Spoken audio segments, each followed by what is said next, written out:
Fumu. Oh Nzambe. Bolingwa motema. Oh Fumu. Esengwe matinga motema makasi.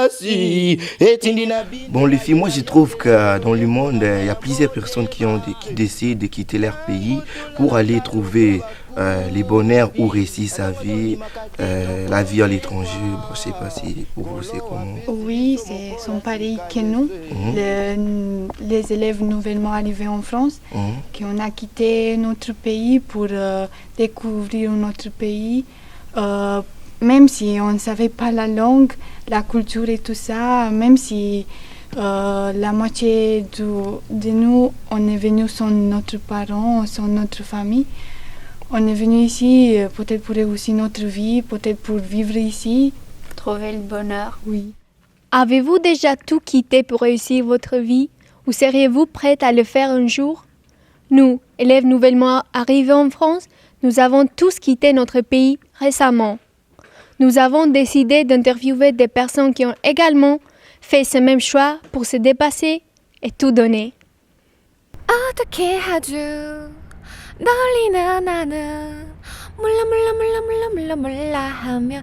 Maïgala Engebla, journaliste tchadienne, blogueur, militante des droits de l'homme et réfugiée en France depuis juillet 2013. J'ai eu le courage d'animer un blog très critique et de permettre aux Tchadiens de s'exprimer parce que ces Tchadiens ne peuvent pas s'exprimer dans leur pays d'origine. Si j'étais extradé vers le Tchad, c'est que le pire allait arriver, c'est-à-dire c'est qu'on a affaire à un régime où dès ma descente d'avion, je pourrais être arrêté, menotté, torturé et disparu. Et c'est ce qu'on faisait au Tchad contre des journalistes, des militants de droits de l'homme, d'autres personnes qui ont une pensée libre et qui pensent qu'en parlant, ils pourront faire éventuellement changer les choses.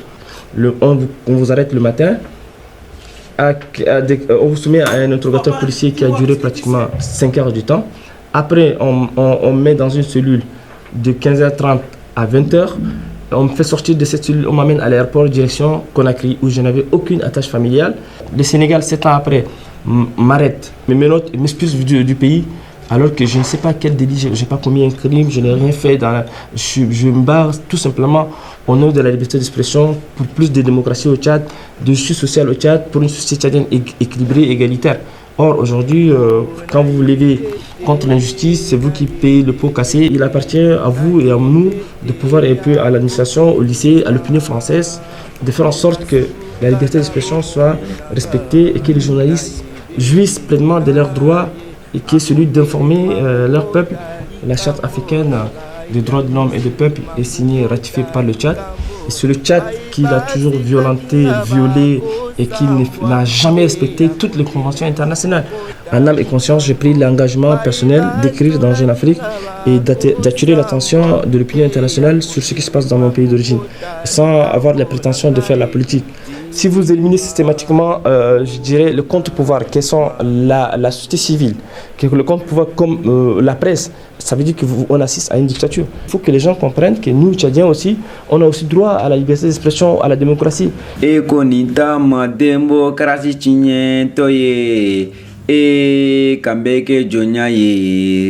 Ça va expliquer pour dire que ça sera comme...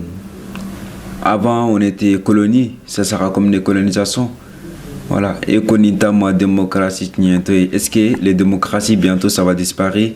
Kambeke Djonyaye, ça veut dire que nous tous, on viendra comme une colonie. Et voilà, c'était ça.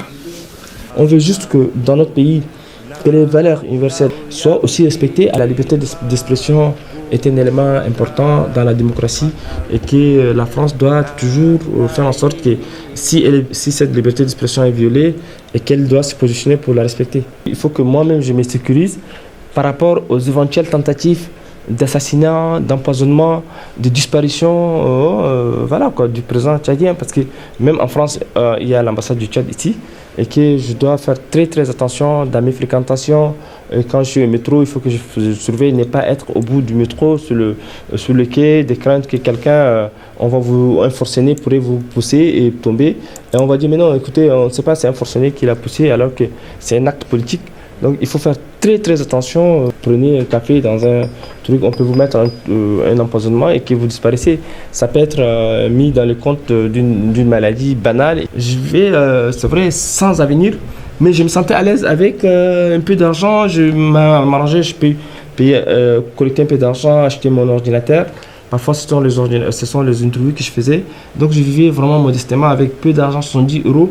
Bon, c'est vrai, ici 70 €, ça n'a pas de sens. Mais à Dakar, quand même, ça a permis. Donc, c'est ça, en fait, ce qui a énervé le pouvoir tchadien, c'est que comment ces mecs-là, ce monsieur-là, il n'a pas d'argent, il n'a pas de moyens, mais comment il vit, comment il se bat avec des moyens. Tu vois, donc, c'est difficile d'expliquer aux gens qu'avec 70 €, j'ai pu. C'est ce que j'ai dit à l'Union européenne. J'ai dit, ce n'est pas en fait un problème d'argent, mais c'est un problème de conviction. C'est qu'il y a une situation qui est là. Il faut se sacrifier. Moi, je fais partie des gens qui refusent d'être soumis, quoi. Le métier du journaliste est dangereux dans une certaine mesure. Il est dangereux quand vous avez affaire à des gens qui ne vous écoutent pas. Il est dangereux aussi quand un journaliste reporter fait des reportages dans des zones de combat et qu'il est payé à partir entre notamment les acteurs en conflit, notamment d'un côté le groupe armé, etc. C'est ce qui est arrivé avec la mort de deux journalistes au Mali. Au nord du Mali, des journalistes ont été arrêtés, comme ça, arrachés devant c'est incroyable, arrachés comme ça dans une maison, et ils ont été assassinés à 10 km de là, quoi. C'est un métier certes dangereux, mais c'est un métier aussi noble, que chacun de nous apporte sa contribution pour une société émergente, une société moderne, et puis qui respecte certaines valeurs. On assiste à une espèce de journalistes indépendants, de journalistes citoyens. Il faut être sélectif, critique aussi dans l'information qu'on vous donne et de faire en sorte que vous avez votre propre analyse de la situation, quoi. La France montre son attachement aux valeurs universelles de l'homme. La liberté en général et la liberté d'expression en particulier. Plus qu'un simple métier, le journalisme est une véritable passion. Une passion qui peut s'avérer fatale. En Irak, en Afghanistan, au Kosovo ou encore en Israël, les journalistes ont découvert de nombreux événements et risqué leur vie. C'était quoi votre premier livre? Mon premier livre, c'était la légende du cerf-volant. C'est moi qui ai écrit, illustré. J'ai vu que le cerf-volant n'est pas du tout développé en France et je me suis lancé dans ce métier-là. Nasser a quitté l'Afghanistan il y a une vingtaine d'années. Réfugié politique en France, il a créé son entreprise de cerf-volant à Périgny-le-Dijon. Et personne ne croyait qu'on va réussir avec un morceau de papier et des bambous. Je suis arrivé comme vous, j'étais jeune, j'avais 19 ans en France. Je suis arrivé en 85 en tant que réfugié politique. Réussir la vie, pour moi, c'est se contenter de mon métier, d'être heureux. Et de ma passion, je fais un métier. Pour réussir en France, c'est vrai, il faut donner. Ça veut dire qu'il ne faut pas rester rien faire. La France est un des meilleurs pays au monde. Il te donne de la chance pour réussir. Mais il te donne ta chance, mais toi aussi que tu bouges. Chez nous, on appelle toi la 4 corps, la traduction, tu mets le premier pas, la personne qui va faire le deuxième pas. Si tu restes à rien faire, le repas, il ne va pas venir dans ta bouche pour rien.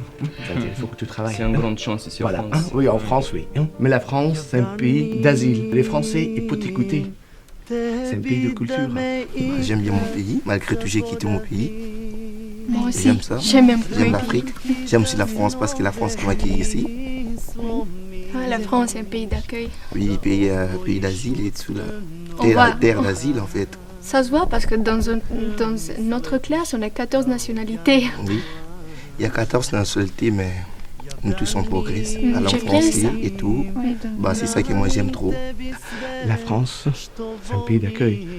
Et c'est là que les gens, des fois, il y a des gens qui profitent de ce système. Tu sais, ça je vous donne un conseil, vous êtes tous étrangers. Je vous donne un conseil. Ne profitez pas de la système de la France. Vous êtes jeune, vous avez de l'énergie. Je vais vous jurer, comme ça, vous donnez à à fond dans votre vie et tout ça. Il faut jamais désespérer dans la vie et que non, je ne veux pas réussir. Mais si tu as envie de faire quelque chose, tu vas réussir. Quand tu arrives ici, certaines personnes elles sont désespérées. Si lui, il a raté sa vie, il ne faut pas que tu vas rater ta vie non plus. C'est toi-même que tu penseras dans ta vie, qu'est-ce que tu vas faire pour le futur. Les gens ils disent la crise. Les crises, pourquoi moi je ne vois pas la crise hein? Quelle crise hein? Leur salaire est pareil, la même chose. Le monde est toujours pareil. Hein? Il faut aller en avance. Maintenant, les jeunes, ils ne dorment pas. Hein? Ils dorment à 4 heures du matin ou à 5 heures du matin. Après le lendemain pour se réveiller, ils sont feignants pour se réveiller. Maintenant, je vous parle en ce moment, c'est maintenant le monde a changé. Cette génération-là, le monde a changé. Ça, c'est le monde, vous êtes jeunesse de la nuit. Le matin, quand vous réveillez à 9h, ça vous énerve. Vous avez quelque chose au fond de vous qu'un jour, il faut le faire sortir. En vous. Il y en a, mais il est caché quelque part. Il faut le sortir. Vous êtes doué pour faire quelque chose. Ça, un jour, il faut le sortir. Il faut y aller. Tout ce que vous voulez dans votre vie, vous allez réussir. Il y a plein d'idées. 90% de vos copains, ils sortent leur portable. Ils sortent leur portable, ils sortent leurs genoux. Le prof, il parle, ils sont en train d'envoyer des messages, SMS et tout ça. Ils sont en train de taper. Ils n'écoutent pas, ils ne regardent pas. Bah, moi, je trouve que dans les années présentes, là-bas, le système d'études avec des cahiers, ça va disparaître. On va se mettre avec des ordinateurs et tout. C'est parce que que je pense aussi. Mais tellement le monde, ça évolue. Je trouve ça. La fois passée, j'ai essayé de deviner. Je trouve ça que les cahiers, l'argent liquide, ça va disparaître. On va utiliser des cartes bancaires. Tout, les tablettes et tout. Et vous n'avez pas vu ça maintenant? Tu peux aller dans un magasin, ton carte, on dirait comme tu passes dans le métro, tu peux comme ça paye. C'est ça que moi j'y trouve. Oui, c'est ça vraiment moi j'y trouve. Donc l'argent va disparaître en liquide, les gens vont disparaître et tout. On restera qu'avec des cartes et tout. C'est vraiment la mondialisation. Dans son livre, Mao et moi, Chen retrace son enfance en Chine sous la dictature de Mao pendant la révolution culturelle. Pour changer le pays, il faut changer le pensée intellectuelle. Donc c'est pour ça il a envoyé tous les intellectuels, des professeurs, des chercheurs, tout ça à la campagne. On pense comme ça, et puis lui il dit non, on pense comme ça.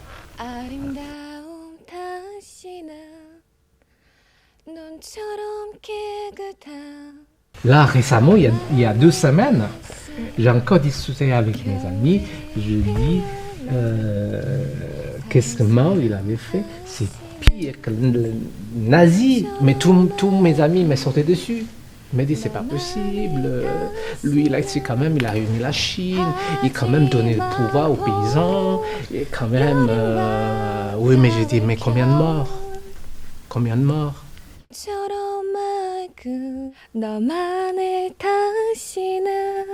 que tu as appris, c'est de la propagande. En plus, tu n'as pas d'autres accès à d'autres informations, parce que c'est quand même sur la dictature. La folie, c'est toujours pour moi, c'est pas un homme politique qui fait quoi, mais c'est incroyable, c'est fou. Mais comment il peut réussir? Mais c'est comme Hitler, tu vois. C'est comme le nazisme, mais un homme. Ok, lui il est cinglé, il a des idées pas possibles, bon, voilà. Mais comment il peut réussir? C'est ça qui m'a fait réfléchir. Mais aujourd'hui, ça continue, ça n'a jamais arrêté. Et on se tue encore. Ça continue. C'est ça qui est la folie. J'organise ma vie, j'aime mes pensées, j'aime ma façon de vivre et je suis libre. La majorité des personnes pensent que la France est un pays romantique et les Français sont romantiques aussi. Mais quand je suis arrivée en France, et je veux un peu changer l'image de France. Et je pense que les Français ne sont pas très romantiques et la France n'est pas un pays très romantique, je pense. ce que j'aime bien et toujours que je pensais pour les personnes ici en France, c'est qu'ils sont très polis, romantiques et avec une culture magnifique. Je dis toujours, un pays, s'il veut se développer, d'abord, c'est la culture qu'il faut développer. C'est pas l'économie. Même voilà, quand je parle comme ça, je dis, ah oui, mais c'est pas possible, il faut les gens ils mangent, il faut les gens ils travaillent et tout ça. Voilà, ça c'est la base. Il faut une créativité culturelle, puis on fait de l'argent. Sous le régime communiste, encore aujourd'hui, la Chine c'est toujours communisme, mais il amène l'action capitaliste. Moi, tu sais, j'ai pris le train de Pékin à Moscou, ce fameux train supérieur. J'avais $300 dans ma poche. Je n'avais pas d'autre d'argent. Je ne sais pas ce que je vais faire. Je ne sais pas comment je sais pas quelle vie je vais avoir. Et je ne parle pas l'anglais, ni français, bien sûr, pas français, rien du tout. J'ai avec toute ma valise, je suis parti. Mes amis qui m'ont déposé, mes parents, ils sont même pas venus. Ils m'ont déposé à la gare de Pékin. J'ai pris le train, je suis parti. Il y a des gens qui ont arrêté leur étude dans leur pays et ils ont commencé en France. À la fin, ils ont réussi. Par exemple, le monsieur Chen qu'on a interviewé. Je suis un peu privilégié parce que j'avais fait des très hautes études en Chine, parce que l'école Beaux-Arts, c'est vraiment l'école très supérieure. J'ai la chance aussi d'étudier. Donc avant de venir, j'ai déjà commencé de fréquenter beaucoup d'intellectuels, puis aussi des artistes et des étrangers en Chine. Et donc j'ai déjà commencé à avoir une connaissance de civilisation, la culture occidentale. Moi, je suis quelqu'un, je pense, et en tout cas c'est ça que j'ai essayé de construire en moi. Je suis quelqu'un de très très ouvert. Donc j'aime essayer des choses, j'aime pas peur. Moi je considère c'est comme un voyage. C'est un voyage humain, tu vois. Mais bien sûr, quitter son pays, c'est un acte extrêmement violent. Mais parfois, c'est une obligation de quitter leur pays. Moi, je trouve que c'est un acte violent. Oui, pour obligation, oui. Et pour moi, je trouve qu'il y a des cas. Il y a d'autres personnes qui ont quitté leur pays. Peut-être il y a la guerre, peut-être il y a des problèmes économiques, peut-être par obligation de leurs parents ou de sa famille et tout. Parfois, on est obligé de partir. Moi, je ne voulais pas, si je suis obligé de venir ici. Pourquoi obligé? Si ma mère habite ici. Donc c'est pour ça que je dis que je suis chanceux, parce que j'ai choisi de partir. Et je n'ai pas choisi Dijon, ils m'ont envoyé à Dijon, je n'avais pas de choix.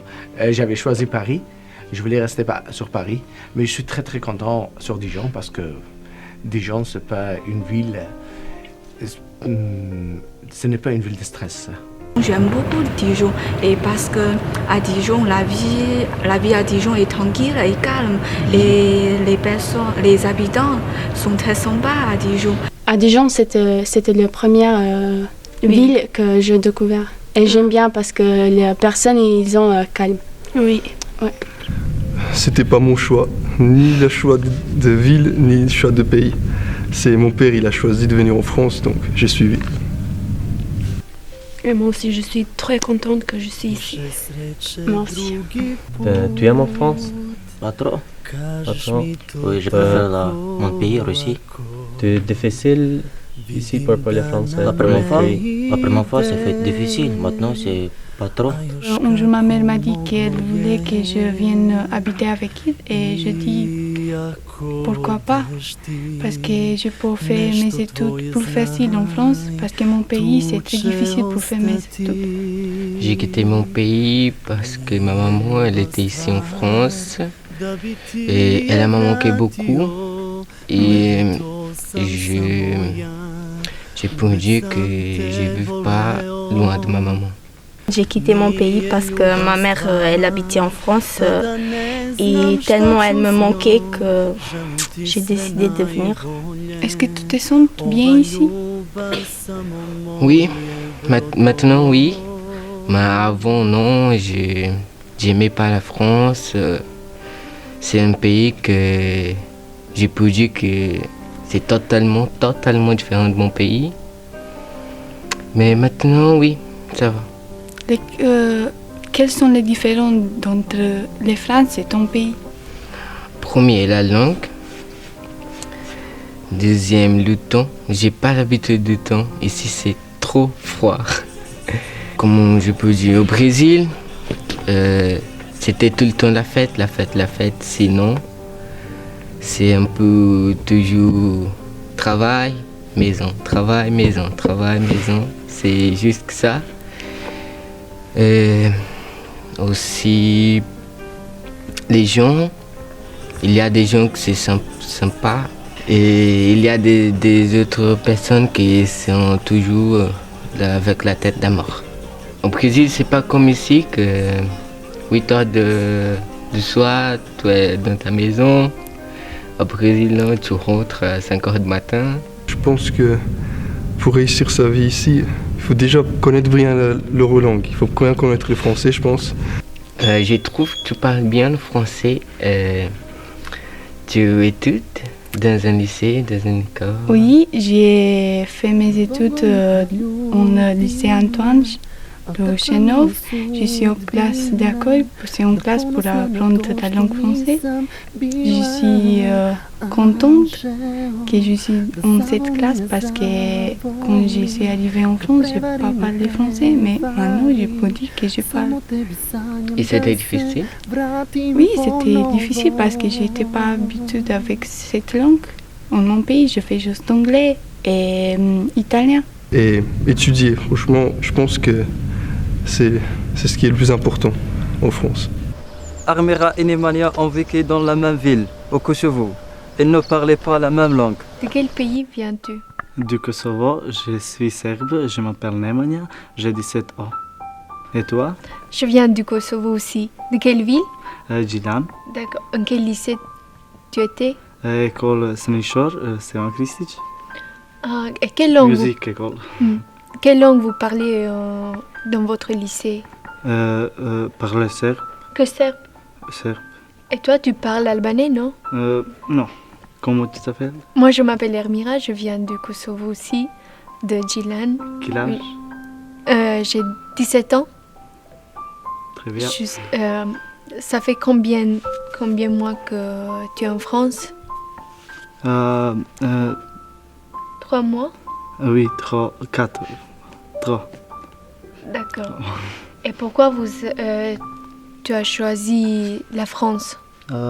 Mon père travaille France, 21 ans. Pourquoi j'ai quitté la Chine et arrivé en France? C'est parce que je veux obtenir le diplôme de master et à l'université, j'étudie le français. Et donc, c'est vrai que je voudrais savoir comment est la France et comment sont les Français. Moi, je peux aussi enrichir leur vie. Quand je suis allé en Algérie, quand je suis allé au Brésil, quand je suis allé en Russie, je ne connais pas encore votre pays, ça va pas tarder. Et parce que leur culture, leur vie, ça m'a enrichi en tant qu'humain, parce que c'est humain. Moi, j'ai toujours été attirée par les cultures différentes. J'ai toujours aimé m'intégrer et découvrir d'autres choses. Donc je pense que c'est une façon d'être de chacun. Certaines personnes ont plus tendance à aller vers d'autres cultures, d'autres restent uniquement dans leur culture.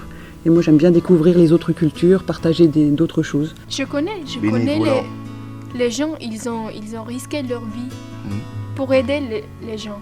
Parce que c'est ça, il faut donner le bonheur. Comme M. Thiel, il a dit, il faut faire donner. Tu me donnes, je te donne. C'est une question d'un échange. C'est donner. C'est-à-dire, tu m'as donné quelque chose, je t'ai donné quelque chose au retour. par la langue, par la peinture, par la danse. Pas que les personnes étrangères, mais aussi les Français qui ont vécu dans un autre pays pour découvrir et aider les gens. Oui. C'est pas exactement pourquoi. J'ai choisi de faire médecine parce que je voulais faire de l'humanitaire. Donc c'est un peu dans l'autre sens. Je pense que je voulais travailler à l'étranger, vers les personnes qui me semblaient avoir le plus besoin. Et donc, dans l'idéal, au départ, je pense que c'était pour aider les autres. Après, au final, je pense que ça m'a plus apporté à moi qu'aux autres personnes. Et que, ce que je pense, c'est que l'humanitaire, il y a un côté altruiste, je ne sais pas si c'est un mot compliqué, mais altruiste, c'est pour les autres. Et il y a un côté aussi très égoïste. C'est-à-dire que c'est aussi pour moi que je le fais. Et que ça apporte énormément de donner aux autres. Réussir sa vie pour moi. Être heureux, et puis donner du bonheur autour de soi, être solidaire avec tout le monde, échanger, partager. Après, j'ai pas la solution miracle sur et la réponse à cette question complexe. Chacun a sa propre définition du bonheur dans la vie. Je suis un nationaliste français, j'ai mon passeport français, je chante la Marseillaise chaque fois quand il y a la France, mon cœur qui bat. Donc je me considère comme un Français. Mais ce n'est pas dans le sens de la nationalité, c'est dans le sens de l'appartenance et de la citoyenneté. C'est-à-dire parce que je choisis de me pencher à une valeur qui me correspond. Et j'ai envie de défendre ça. Et donc là, la France me permet de tout ça. C'est un trajet tellement riche et tellement rigoureux et dangereux aussi. Ce déracinement, c'est aussi, en tout cas pour moi, c'est aussi une énorme richesse. Ça procure énormément de courage. La vraie communication, c'est pas vraiment dans la langue, mais c'est aussi au-delà de la langue, il y a autre chose. Tu veux la démocratie ou tu veux l'économie? Bonjour et bienvenue sur notre plateau. Nous, les élèves de classe d'accueil, sommes aujourd'hui à MJC de Chenov, à la rencontre d'une femme médecin qui a découvert de nombreux pays dans le monde. Écoutons-la attentivement. Bonjour madame, quel est votre métier? Alors, je suis médecin. Médecin, ça englobe plein de choses. Il y a différents types de médecins. Moi, ma spécialité, je suis médecin urgentiste. Et je suis déployée donc à l'étranger en cas d'urgence humanitaire, dans le cadre de mon métier d'urgentiste également. La condition de la femme aujourd'hui, je pense, est très variable d'un endroit à l'autre. En France, je pense qu'il ne faut pas qu'on se plaigne. On a une condition qui n'est pas mauvaise du tout. Des hommes, ils sont pas gentils, ils sont agressifs. C'est comme ça. Et les femmes travaillent beaucoup. C'est pas comme ici en France, que les femmes, il y a de la chance. Moi, dans mon pays, les femmes sont tout le temps agressées par les hommes. Et pourtant, elles sont libres de faire tout ce qu'elles veulent. Je ne sais pas comment ça s'est passé, vous, dans votre pays. Après, il y a des pays où la femme est malgré tout pas tellement considérée. C'est dommage. Je suis congolaise, je fais un tour là-bas et je vis les réalités. C'est le femme travaille, le mari travaille. Mais le mari travaille, il cache son argent. Mais j'ai été effectivement dans des pays comme le Pakistan où c'était très très très difficile d'être une femme pour les dames là-bas, mais également pour nous en tant que femmes arrivant à l'étranger. C'est pas facile de ne pas avoir le droit de regarder les hommes dans certains endroits, de ne pas avoir le droit de parler parce qu'on est une femme, et puis de se cacher sans arrêt. C'est en tout cas moi difficile à accepter pour moi. Et je pense difficile à accepter pour les femmes dans l'absolu. Nous pouvons aussi travailler, nous pouvons faire aussi tout ce que font les hommes, nous sommes égales. Nous ne sommes pas plus faibles que les hommes. Je pense que nous sommes égales. J'ai une amie qui est française et son mari, il travaille aussi. Mais elle travaille jusqu'à très très tard. Et quand les enfants sortent du lycée, ils sont déjà au lycée, le mari vient les chercher, il s'occupe de lui, il va avec lui partout. Et elle vient, elle a les manger pour manger, il fait tout. Il ne dit pas que tu as droit juste de rester à ta maison, non? Il aide sa femme, il écoute sa femme, il parle avec elle quand il sent les problèmes. Il tape pas. Il dit ça c'est pas une raison pour te taper. Si tu fais une chose qui est pas bien, nous parle. Pour ça nous sommes mariés. Un mari qui écoute sa femme, il fait un beau foyer. Il a respect pour elle. Oui, avec des respects. Mais les hommes qui sont des machos, ils font rien. Ils parlent trop mais ils font rien. C'est comme un famille que je connais. Le femme, chaque jour, elle est agressée par son mari. Mais ils sont restés 10 ans ensemble. Mais c'est parce qu'elle aime. Avec cette agression, avec tout le violent, tout. Moi, comme ça, j'y arrive pas. Non, c'est tabou ça. Mais tu peux oui, t'as raison là. Tu peux pas parler parce que après tout le monde parle pour. Elle va dire, voici le couple là, c'est pas bien. Voilà. C'est pour ça elle est obligée pour rester cachée. Peut-être elle reste pour ses enfants, elle peut pas laisser les enfants. Mais les femmes ont aussi peur. C'est difficile d'avoir des bébés toute seule. Tu vois ça, ma mère, elle est avec moi et c'est une fille. Elle avait 3, elle est toute seule. C'est difficile la vie d'une femme. Ça, c'est vrai. Je pense que aussi c'est la faute de la femme. Elle dit dans tous les mondes, nous sommes bien. Mais son mari il tape tous les temps. Bah oui, mais tu peux pas rester. Tu peux pas rester. Il faut parler avec quelqu'un. Montre que ton mari tape tous les temps. Je pense que les vieux, ils sont comme ça. Mais il y a des jeunes qui sont plus modernes. Parce que je pense que la vie, ça va changer. La vie, ça change. Parce que je pense qu'en France aussi, avant, il y a des femmes qui ne peuvent pas travailler. Mais maintenant, ils sont libres. Moi aussi, j'espère qu'un jour, ça va changer. Oui. J'Afghan a trouvé un médicament pour soigner le monde. Ce n'est pas un médicament comme les autres.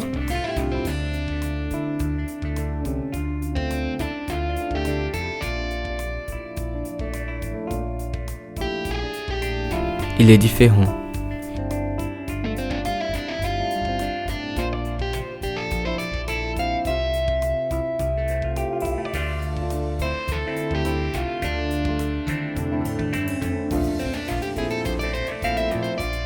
Il pourrait vous changer si vous avez envie de tout donner. Oui, donnez.